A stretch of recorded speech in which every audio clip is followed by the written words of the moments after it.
though no one had gone upstairs. At 12:03, Clara woke to the sound of whispering. She sat up, beam from her flashlight cutting across the room.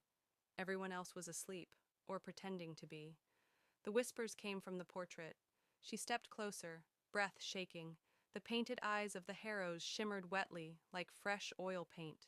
Their mouths, closed before, now stretched into thin smiles. The whispers grew louder. "Stay!"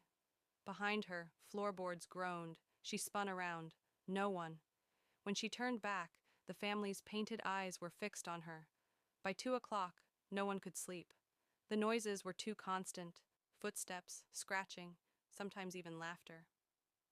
"Let's just leave," Jonah begged, fumbling for his bag. The front door wouldn't budge. No matter how hard they shoved, the knob twisted uselessly. Windows rattled but refused to open. Glass harder than stone. The house wouldn't let them out. So they split up, 2 to check the upstairs, 3 to search the basement for another exit. Clara and Mark climbed the staircase, flashlights jittering over claw-like banisters. At the end of the hall, a door yawned open. Inside was a child's room. Toys lay scattered, but they weren't covered in dust. They were clean, arranged in neat circles on the floor. The air smelled faintly of iron. On the bed lay a doll with no eyes.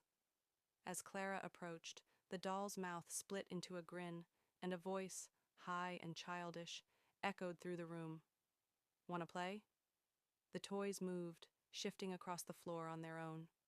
Wooden horses galloped, blocks stacked themselves, and the eyeless doll sat upright, head twitching. Clara screamed, dropping her flashlight, and the room plunged into strobing chaos as it rolled. Meanwhile, Liam, Jonah, and Tessa descended into the basement. The air grew colder with every step. The walls down there weren't like the rest of the house.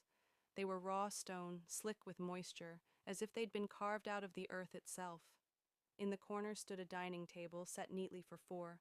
Plates gleamed in the dark, and on them, not food, but teeth. Dozens of human teeth arranged like meals. Jonah gagged, stumbling back. That's when they heard it, chewing. Slow, wet, deliberate. From the shadows beyond the table, something shifted. A figure emerged, skin gray and stretched tight, mouth stuffed with teeth that weren't its own. It smiled at them. Upstairs, Clara and Mark bolted from the child's room, chased by laughter that echoed without source. Downstairs, Liam swung his flashlight wildly as the creature advanced, its many teeth clattering inside its mouth.